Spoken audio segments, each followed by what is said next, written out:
Good morning. This is a Designing Mind video, and I used to make these videos on my sports channel when I was designing my tabletop sports games, or I was finishing them up. I would share, or I was in the process of working out new concepts, and I would share that work in progress. So this is a Designing Mind video.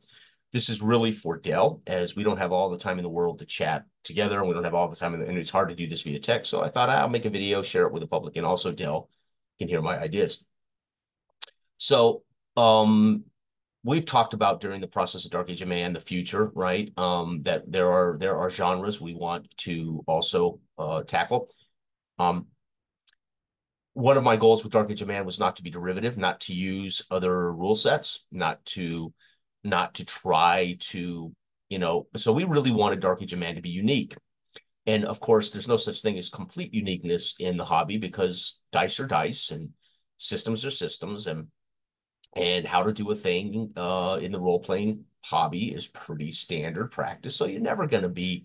It's nigh impossible to not remind people of something or to be somewhat. But we didn't want to use a traditional system. We didn't. We wanted to make our own unique system. We wanted to make our own unique set of rules and hopefully a style guide on how to play. Not so much hard rules on this is what you're doing in our game and that kind of thing. And we really did want to give the presenter a chance to utilize the seat as more of a player and a naive narrator, right? And again, whether people play it that way or not, the game will work whether you play it, try that way, or you're literal, or even if somebody wants to do a directed story-based game, you could do that with Dark Age of Man. There's nothing to it won't not work. It's the game literally as a math equation will function. So that's just not a problem, right? You can't break it in that way. Okay, and so that was really our goal, and our goal is not just to say, well, hey, we're going to use the Dark Age of Man system to make another game and another game. I really don't want to do that. I want all of our games really to be in and of themselves their own entity, right? I'm a firm believer, right? I like to use magic. I like to use music as an example. I love early YouTube, right? Their debut work, their master work, Joshua Tree. But I also loved everything that U2 evolved into, right? I mean, I didn't expect U2 to be the same sound, same band for their entire career. They're artists. They should be working toward different and better and whatever. And whether you think their latest work is better than their original work, that's all preference. To me, Joshua Tree is a masterpiece. I think they will always be measured by Joshua Tree, but it shouldn't stop artists from progressing and growing, right? If you write a hit album, and not to say our game's a hit, it's not even out there really yet. But that's not my point. The point is we're not just going to try to say, okay, let's put a tuxedo, let's put a different coat on this same animal. No, so we start from scratch. And to give you an idea, I've been putting down ideas of our science fiction game, which I think is the one we want to do the most. Probably want to do sci-fi more even than our fantasy game, Dark Age of Man. But science fiction is a different beast. And of course, my favorite genre is fantasy and pseudo. So I've already talked about all this before. So it was, and I'd already had many ideas with original Dragon Slayer 4 or 5 years ago. So ideas. So it was where we pick up and go, right? But science fiction is a different beast. And it is not my particular forte. I've admitted openly that I don't read science fiction. I've never read science fiction. And I am very picky about science fiction films because I believe science fiction is generally done very poorly. And I know there's probably a lot of brilliant science fiction authors out there in literature, but very often it's difficult for me to care about the science part if I don't like the fiction part, right? And Dale and I have discussed this a little bit. So Dell, this is his bailiwick. Dell loves science fiction. This is what Dell. And Dell is doing a ton of research right now. He is on, I think, his third or fourth book. He's been listening to a lot of college courses about science and science fiction. So Dell's really, he's in that sense, that's where he's working, right? So Dell's really working on the science fiction part and kind of the vision he has for what our science fiction will be. I am again doing what I normally do, which is mold the actual game design, mold the actual process. So this video is really for Dale, uh, the things that I see. So how can I do this without a chalkboard, right? So imagine, first of all, let's imagine the reality of a game space, the reality of a rule book and a game space in which we're going to sit down and effectively ask players to engage in a limited time and a limited resources of, say, one book. And that starts with a triumvirate, a triangle of important pieces. One side of that is, let's say, planets in that triangle. The other side of that is, say, cultures. And the third piece of that triangle will be technology. So these are the three pieces that we must make a closed triangle that the game functions within and allows players to grab hold of and recognize the boundaries, but be in a way science fiction. And the problem with science fiction, as we all know, is how far are we going? I mean, these guys travel, how do they travel? How far does the game go? Is it going to be a closed fictional structure in which it's in science fiction, but it's really, how much is exploration into unknown worlds, right? I mean, let's face it, we only have so much space in a book, and you don't want to restrict the GM or the players in that space, but you got to define it so they can sink their teeth into something. So you have to have a structure. So the first structure should be these three angles: cultures, planets or systems. How are we going to define the planets and the systems? The cultures that they may encounter, if indeed they encounter cultures at all. And the third piece of that is the technology. Where is the technology, and does the technology? And so inside that triangle that we're going to stay in, all of it's going to all of it's going to be in this triangle. So the technologies can be vast and varied. The planets can be vast and varied. The cultures can be vast and varied, but they're going to have to fit in this triangle, this thing that we're going to define. Now, we both agree that science fiction, the more advanced civilization is, the more specific civilization is, the more trained civilization is, the more specification exists, right?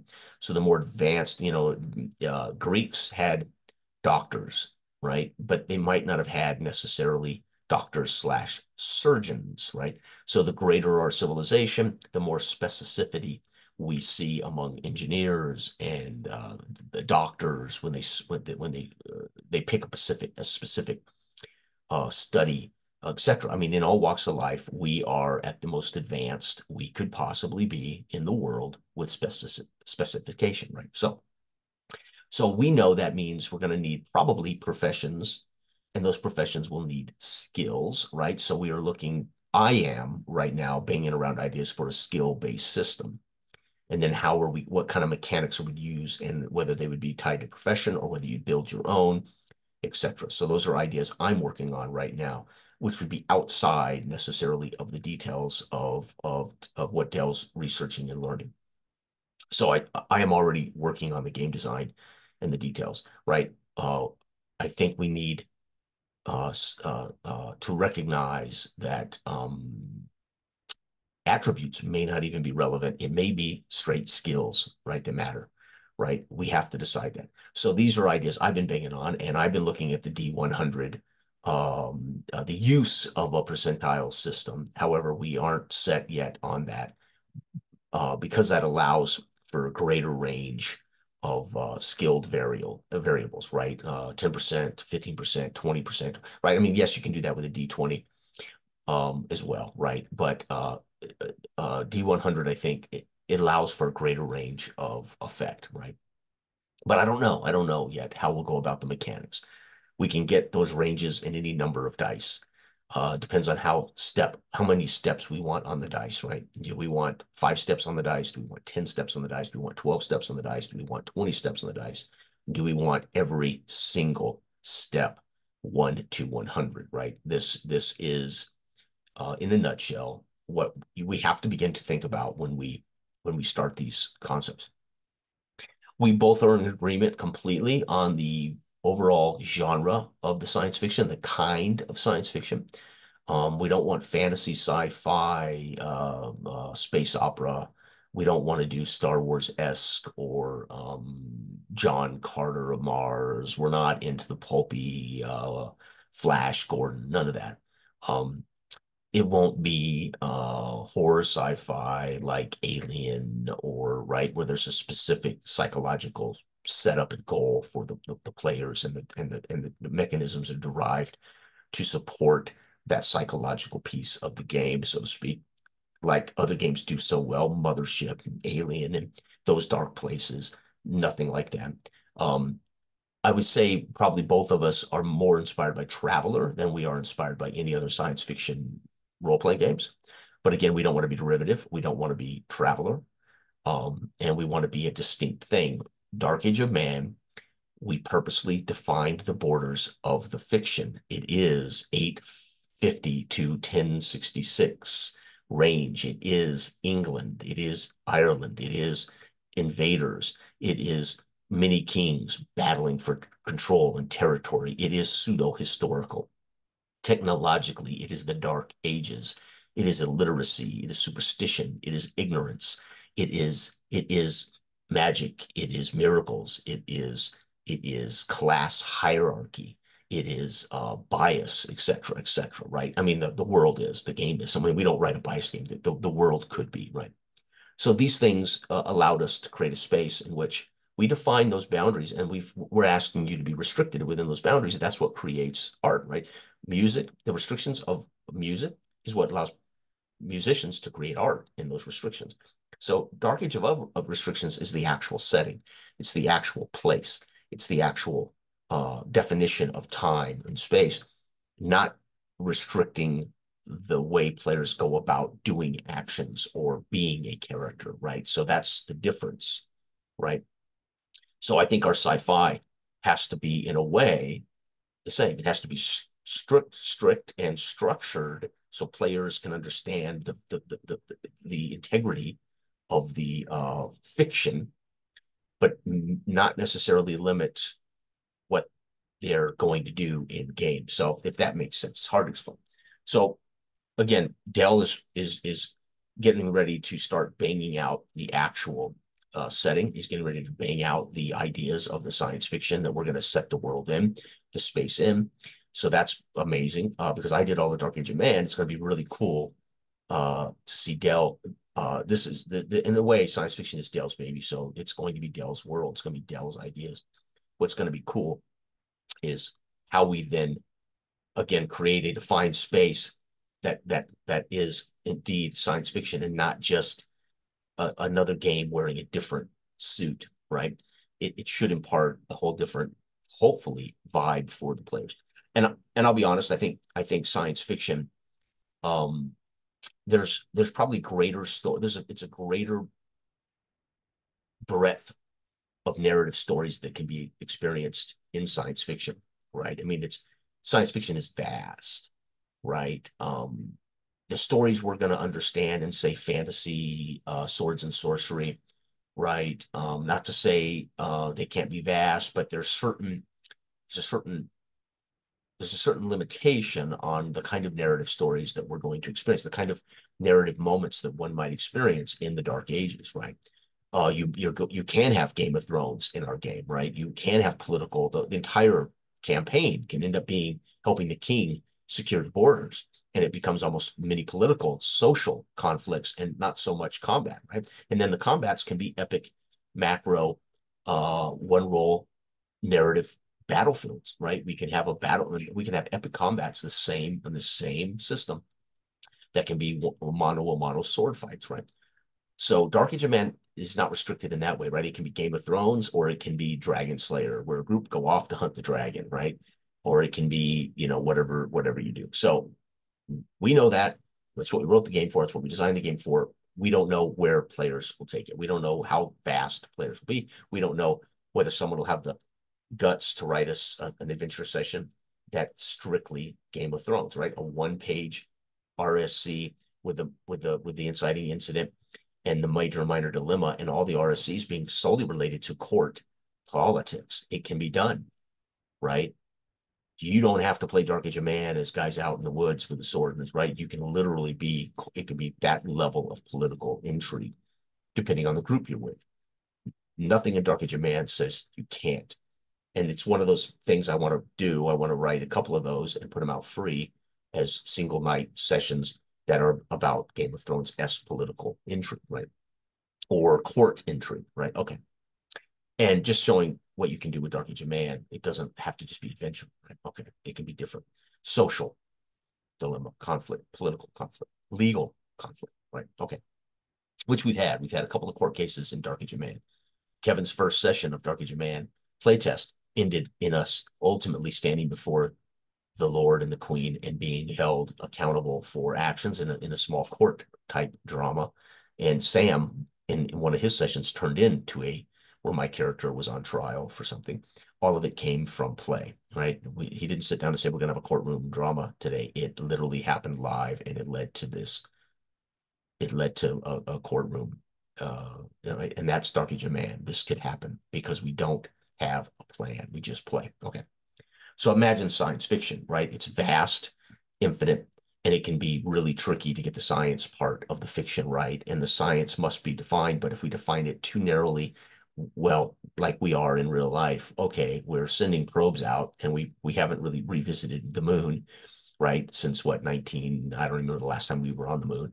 Yes, other countries have now visited the moon, but the reality is we're stuck. We've been stuck for years and not really achieved anything in yes, we've had shuttles, and yes, we've had orbiting space platforms that they've survived on for a year at a time, and they've conducted experiments. So I'm not saying we have been totally stagnant, but we haven't gone anywhere. We haven't achieved anything in the grand scheme of planet hopping or universe hopping or interdimensional hopping, right? Do we want our game to even have suggestions that there's going to be interdimensional travel, et cetera, et cetera? So these are things that Dell is going to hopefully define, and he's going to be capable of defining that space. And then we'll, of course, have the setting that defines where players start and what they're really going to be trying to do. Because I think the best games do define the space, and they do say to the players, there is an overall goal for what you're attempting to do here: adventure, win a war, whatever the case may be, right? Okay, and then of course that's going to impact my mechanics, my game design. What kind of skills would those adventures entail, and how vast do we want those skill ranges to be? And do we want to have 4 professions or 8 professions? Do we even want professions? Do we want to limit our players starting in a lower technology planet and going out and discovering greater technologies and more alien technologies? Or do we want them to have the vast knowledge of these things like Star Trek? Star Trek, it's assumed everybody on a starship's up to speed with what's going on around them, right? In their own culture, as well as Klingons and Romulans, right? So Starfleet is all up to speed on what's happening around them to some degree. They still meet foreign alien enemies they don't understand or don't know, right? Is it that kind of science? Are our players that informed, right? Are they that informed about all technology, et cetera? Are they backwoods and they're going to be reaching out into the stars to find new stuff? These are all things. So again, we don't take for granted that all of this stuff matters, and we don't take for granted that we have to start understanding these things before we write, really, before we begin to actually. And then, of course, there's the playtesting portion and the sculpting and defining portion, and then there's the hardest part, which is the actual editing and making an entity that is consumable, right? That people can actually use and they can actually understand and they can actually get from it. So those are kind of the processes. So just so people know, we are working. I have completed the one-page RPG 2061, but I've looked at it and I need to call out some. So it's 2 pages really, but 1 page is all setting, and it dawns on me it's a 1-page RPG. That's too much setting. So I'm trying to cull down the setting to a simple description, and then that will be available for free. So our next RPG is going to be a 1 or 2-page RPG available for free on Drive-Thru RPG. And that is based on my 2061 post-apocalyptic world that I made for Dell when we started playtesting our Dark Age of Man ideas. So I'm basically going to publish 2061 as a simple rule set and setting, right? And then Dell is wrapping up Dawn of Man, and then we're gonna make sure that's edited and ready to go, and that will be like a 1 or 2 page RPG that will I maybe a pay what you want. I don't know what Dell wants to do with Dawn of Man. Dawn of Man is Dell's baby. So we just got to, again, iron out all of the technical writing for that. And he's got to complete, so we can. But the next big one is going to be a science fiction game, and it may take us years. We're in no hurry. If it takes us 3 years like Dark Age of Man, or if it takes us whatever it takes us to complete a project that we can at least say is worthy of consumption, right? It'll be what it is. So just a heads up. But these are the things that I think are important, right? We have to get with planet/systems. How vast is our mobility? We have to define how we're going to define that. That's one side of that triangle. The other side of that triangle is cultures, right? Alien cultures, human cult, whatever the case may be, potential cultures or lack thereof. And then the third piece, obviously, for science fiction is technological levels that should match the actual max of our science, right? So is the science dependent on where we're at today, 2024, in physics and in actual fossil fuel travel, or is it going beyond, which means we've got, and then again, can we create this universe that suspends disbelief with believable science to allow players to have the experiences and adventures that make it worth actually doing? Because I don't care how brilliant the science is, if it's boring or if there's nothing for the players to really, we have to understand how they're going to engage the fiction and why they would want to be players in this fiction, right? That was easy for me with Dark Age of Man, right? Incredibly easy for me because I know what I love and what I want to do as a player in a fantasy game, and I know what moves my imagination as a player or as a reader of fantasy or as a watcher of movies. So it was very easy to put myself in the headspace of, well, what would I want to play? What kind of character would I want to be in a Last Kingdom type fantasy world? And very simple for me. Science fiction for me is more daunting. And ironically, it's because I think most of the science becomes completely implausible for me.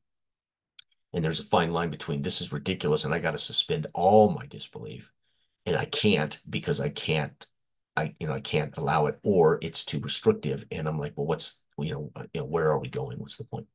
So we talked a little bit about this the other day in a short conversation, but we didn't publish it.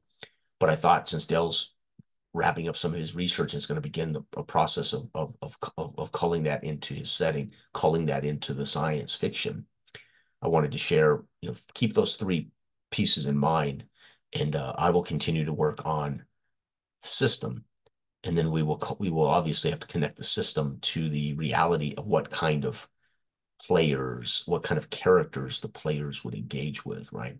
So anyway, thanks for watching. Bye bye.